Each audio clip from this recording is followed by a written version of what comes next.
اور امریکہ کے ایک اہم قدامت پسند سیاستدان اور ریاست آرکنسا کے سابق گورنر مائک ہکبی نے صدر ڈونلڈ ٹرمپ سے درخواست کی ہے کہ وہ پاکستان میں توہین مذہب کے الزام سے بری ہونے والی آسیہ بی بی کو امریکہ میں پناہ دینے پر غور کریں۔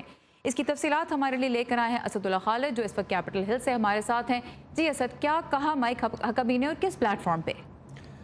سارا، مائک ہکبی کا یہ جو آرٹیکل ہے وہ فاکس نیوز کی ویب سائٹ پہ شیئر کیا گیا ہے۔ اٹس این اوپن اوپینین پیس، اور خاص طور پہ ہمیں یہ بھی دیکھنا ہے کہ مائک ہکبی جو ہیں وہ فاکس نیوز کے ساتھ بھی کافی عرصہ کام کرتے رہے ہیں۔ کافی قدامت پسند حلقوں میں ان کا کافی نام ہے، کافی فالوئنگ ہے ان کی اس حوالے سے۔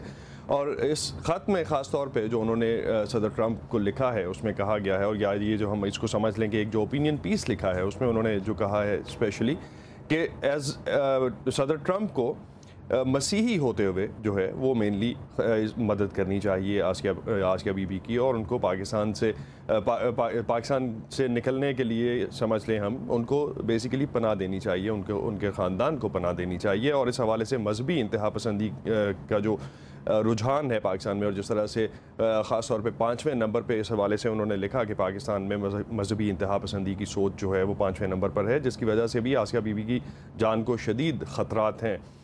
مزید جو اس میں انہوں نے ایک ای میل بھی جنریٹ کی ہے جس میں ان کی طرف سے کہا گیا ہے کہ مائک ہکبی نے عام شہریوں کو خاص طور پہ اس مہم کا حصہ بننے کے لیے بھی کہا ہے، اور قارئین سے کہا ہے کہ وہ ہکبی کی ویب سائٹ پہ موجود ایک آرٹیکل جو ہے اس کو ای میل کریں صدر کو اور اپنے منتخب نمائندوں کو۔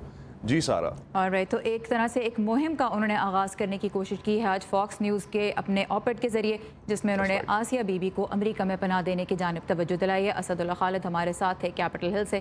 Thank you Asad. Thank you.